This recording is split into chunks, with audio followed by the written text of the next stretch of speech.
A record producer told Wright that keyboards had no place in rock music.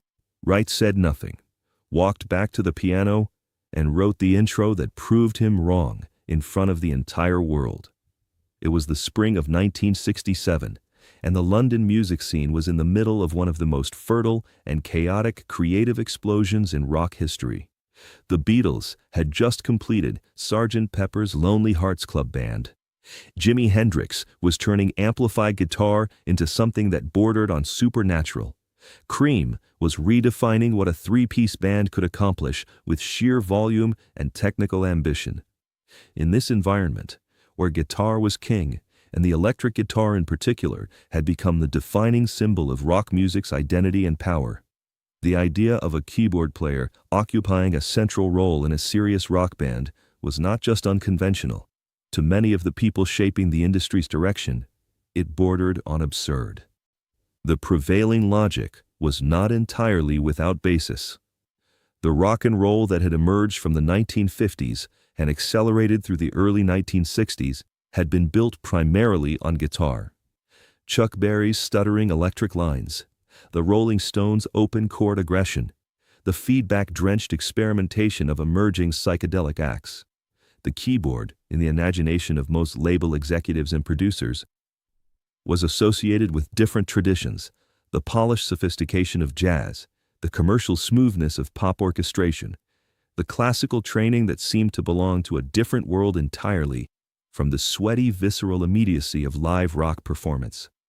Someone who had spent years studying at a music conservatory, who thought about chord structures and harmonic relationships in the formal language of music theory, was not, in the conventional industry understanding of the time, the kind of musician who belonged on a rock stage. Richard Wright was 23 years old, studying at the Royal College of Music by day and playing with a group that was still finding its identity by night. Pink Floyd, in the spring of 1967, was known primarily as a live act built around the extraordinary and increasingly unstable genius of Syd Barrett. Their debut album was months away from release. Their sound was still evolving, still searching for the specific sonic identity that would eventually make them one of the most distinctive bands in rock music history.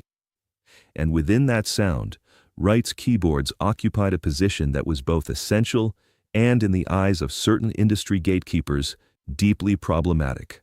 The meeting that would become one of the defining moments of Wright's career happened at a record label's London offices during a preliminary session review. Pink Floyd had been invited to play material for a producer who had significant influence within the industry, a man who had worked on several successful British rock records, and whose opinions carried weight with the label executives who made decisions about which acts got signed, which got dropped, and which received the kind of promotional investment that could transform a promising club band into a genuine commercial force. The room that afternoon held the particular charged atmosphere that forms whenever artists perform for people who hold institutional power over their futures. Wright had been in enough of these situations to understand what they required of him professionally, but understanding the requirements and feeling comfortable within them were different things. He was, by every account of those who knew him during this period, a private and introspective person by nature, someone whose emotional richness expressed itself most fluently through music, rather than through the kind of self-promotional confidence that these industry settings tended to reward.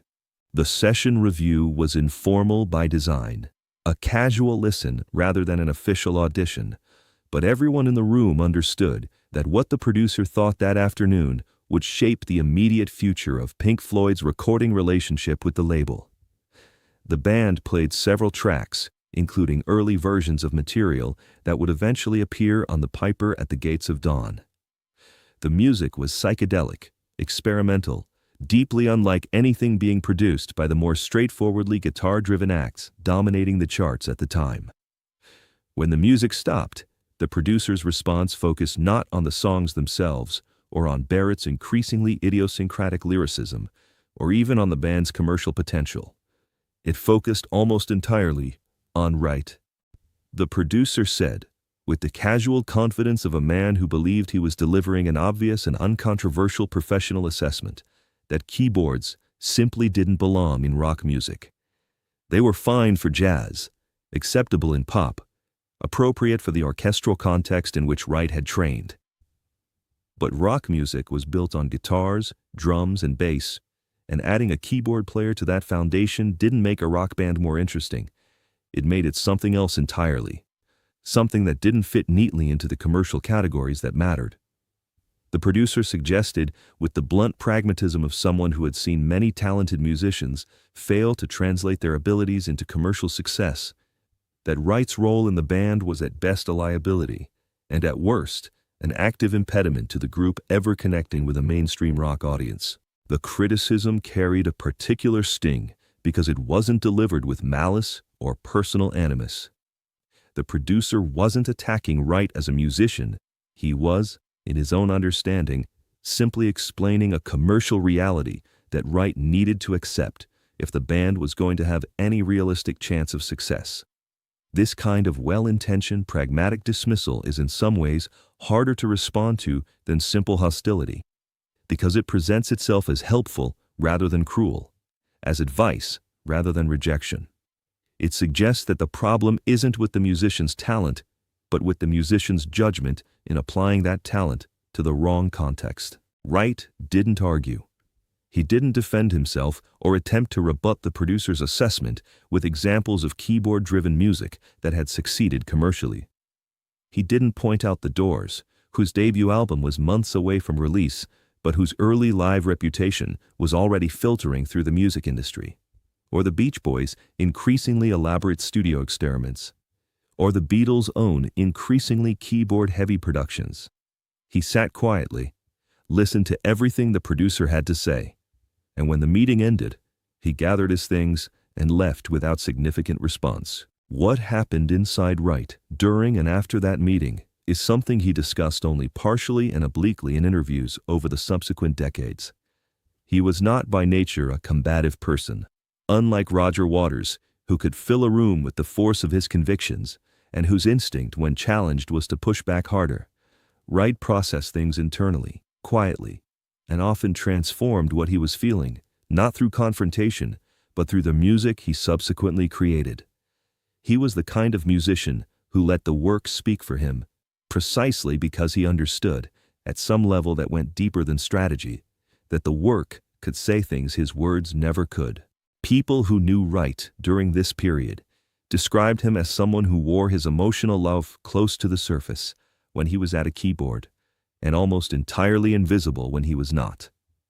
He was warm but not expansive, thoughtful but rarely declarative. The music was where he became legible, where the precision and harmonic sophistication and emotional depth that he found difficult to express in conversation could find their full register. To dismiss his keyboard contribution to the band was not merely to question a commercial decision. It was to question the primary medium through which Wright understood and communicated his own inner life. What he felt in the days following that meeting was something he described in later years as a very specific kind of quiet determination. Not anger, exactly, though there was anger somewhere in it. Not wounded pride, though that was present too. It was something closer to the feeling of having been asked a question he already knew the answer to, and understanding that the only useful response was to demonstrate that answer rather than argue for it. He returned to his keyboard, and he started working on something that had been forming at the edges of his imagination for weeks. The idea was simple in its origins: a single melodic line, played with enormous delicacy on the organ, that would establish an emotional atmosphere before a single lyric had been sung or a single guitar chord had been struck. Not an introduction in the conventional sense, not a throat-clearing prelude before the real music began, but something that would be so immediately, undeniably arresting that the listener would be fully inside the song's emotional world before they had consciously decided to enter it. The technical challenge of what Wright was attempting was more significant than it might appear from the outside. Creating a keyboard introduction that could carry the full weight of a song's emotional content requires a particular kind of musical intelligence that is entirely different from virtuosic display. Wright was not interested in demonstrating the technical capabilities of the organ or the piano. He was interested in using the instrument's unique capacity for sustained, breathing tone, its ability to hold notes in ways that guitars and drums fundamentally cannot, to create a sense of space, mystery, and psychological depth that would draw listeners into a completely different state of mind. This capacity for sustained tone was precisely what the producer had overlooked when he dismissed keyboards as inappropriate for rock music. His objection was framed in terms of genre categories, but it was really, beneath that, a failure to understand the specific sonic properties that keyboards possessed and guitars did not. A guitar string once struck immediately begins to decay. A sustained chord on an organ can hold indefinitely, can swell and recede within that sustain, can create the impression of a sound that breathes like a living thing. Wright understood this at the level of physical intuition rather than intellectual theory, and the piece he was working on in the weeks following that dismissal was built entirely around exploiting that distinctive quality. He worked on the piece slowly, over several weeks, discarding versions that felt too busy or too obvious, returning constantly to the core principle that every note had to earn its place, not through conventional musical logic, but through emotional necessity. The result, which eventually appeared as the opening of what became one of Pink Floyd's most celebrated early compositions, was a keyboard introduction of such haunting, atmospheric power that even listeners who had been told keyboards didn't belong in rock music found themselves unable to formulate that objection while it was actually playing. The first time the band played the completed version through together, the reaction in the room was immediate and unmistakable. Syd Barrett, whose own musical instincts were extraordinary even as his psychological stability was beginning to fracture, immediately understood what Wright had created and responded with a lyrical and vocal performance that matched the keyboard's emotional register precisely. The other band members recognize, without anyone having to articulate it explicitly, that what Wright had brought in wasn't a conventional rock keyboard part.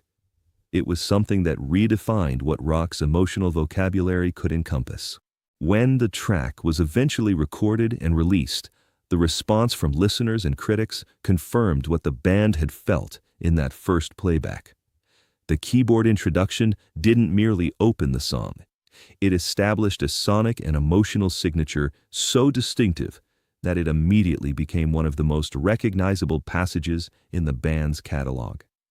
Music journalists who had grown up sharing the same assumptions as the producer who had dismissed Wright's contribution found themselves struggling to articulate why this keyboard work was so affecting, because doing so required them to confront and discard the very categories they had used to understand rock music's legitimate sonic territory.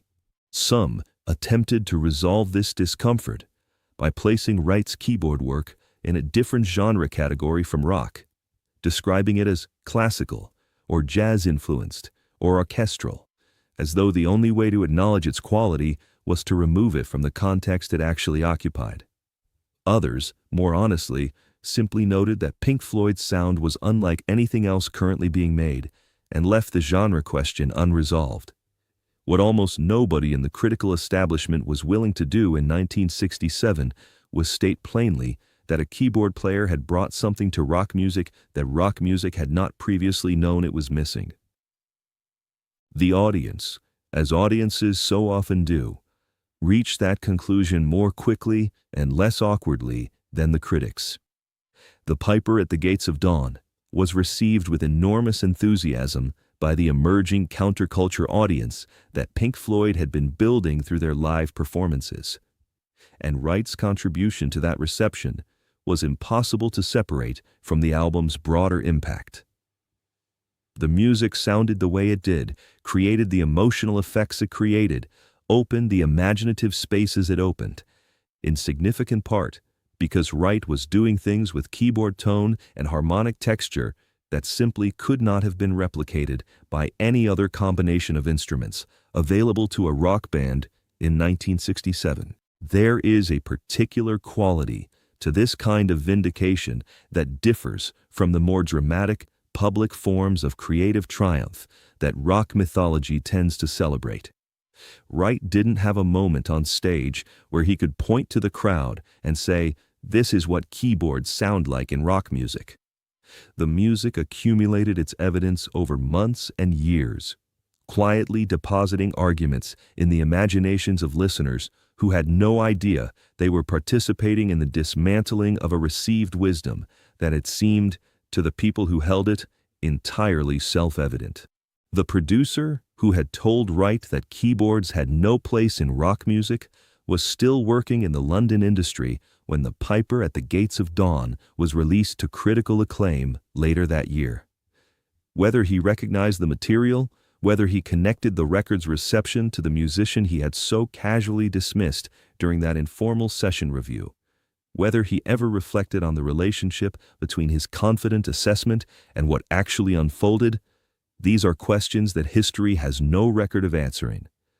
He remains unnamed in the accounts of that meeting that eventually made their way into Pink Floyd's documented history, a voice representing a conventional wisdom that Wright's work quietly demolished.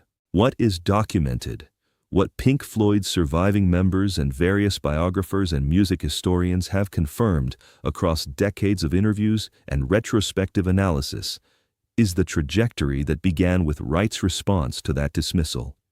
The keyboard work he developed in the months following that meeting became foundational to Pink Floyd's sonic identity, in ways that would compound and deepen across the band's entire career. On the Dark Side of the Moon, in 1973, Wright's keyboards moved from the psychedelic textures of the early records into something more expansive and emotionally precise, providing the harmonic architecture beneath some of rock music's most emotionally resonant passages. The piano lines that anchor the album's central ballads carry a quality of almost unbearable vulnerability, a directness of emotional communication that Wright had been working toward since those earliest keyboard experiments in 1967.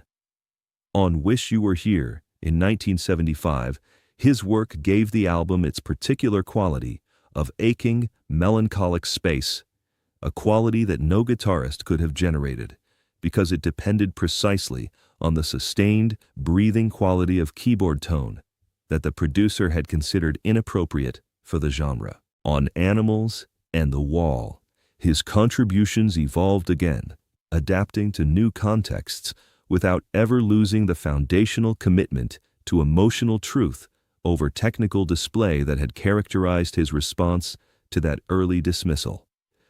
Even when Roger Waters' compositional dominance increasingly marginalized Wright's contributions in the late 1970s, a period of internal tension that eventually led to Wright's formal departure from the band and subsequent return as a hired musician for the Wall tour. The keyboard vocabulary he had developed remained central to Pink Floyd's sound, so deeply embedded in what the band was that its removal would have been immediately audible to any listener who had spent time inside that music. When Pink Floyd reunited without Waters for a momentary lapse of reason in 1987, David Gilmour was explicit about the necessity of Wright's return. Not because Wright was irreplaceable as a session musician, not because his technical skills could not have been covered by other players, but because the emotional quality he brought to keyboard textures lived in his specific touch, his specific harmonic instincts, his specific way of understanding what the space inside a piece of music needed. That quality had been shaped by decades of developing an instrument's voice inside a genre that had initially refused to make room for it. The keyboard approach Wright began building in the weeks after that 1967 dismissal didn't just survive the producer's prediction. It became, arguably, the most emotionally distinctive element of one of rock music's most emotionally distinctive bodies of work. proof written in sustained tones and breathing chords across 30 years that what appears to have no place can become, given sufficient quiet determination, the thing that defines the place entirely. Even when Roger Waters' compositional dominance increasingly marginalized Wright's contributions in the late 1970s, a period of internal tension that eventually led to Wright's formal departure from the band and subsequent return as a hired musician for the Wall tour. The keyboard vocabulary he had developed remained central to Pink Floyd's sound, so deeply embedded in what the band was that its removal would have been immediately audible to any listener. Rick Wright died in September 2008 of cancer at the age of 65. The tributes that followed returned again and again to a single quality: his ability to suggest vastness through a restraint, to use what he didn't play as powerfully as what he did, to make silence into something with weight and meaning.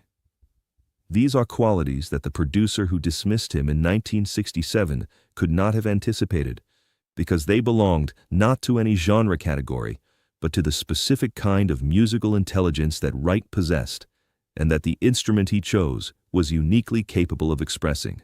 He was, by any measure, one of the most distinctive and influential keyboardists rock music has produced. His approach to the instrument demonstrated across a career spanning more than 4 decades that the conventional wisdom about what belonged in rock music was not a law of nature, but a failure of imagination. A limitation that could be transcended not by arguing against it, but by simply, quietly doing the thing that supposed limitations said couldn't be done. The producer who told him keyboards had no place in rock music was wrong, and Wright knew it in that meeting room in 1967, before he had written a single note of the music that would prove it. What made him remarkable was not just that he was right, but the manner in which he chose to demonstrate it. Without anger, without argument, without a wasted word in defense of a position that the music itself was perfectly capable of defending. If this story of quiet determination, creative courage, and the moment when one musician's refusal to argue back changed the sound of rock music forever moved you, make sure to subscribe and hit that thumbs up button. Share this video with anyone who has ever been told that what they do doesn't belong where they're doing it. Have you ever proved someone wrong without saying a single word? Let us know in the comments below, and don't forget to ring that notification bell for more untold stories about the real lives and quiet battles behind the music that defined generations.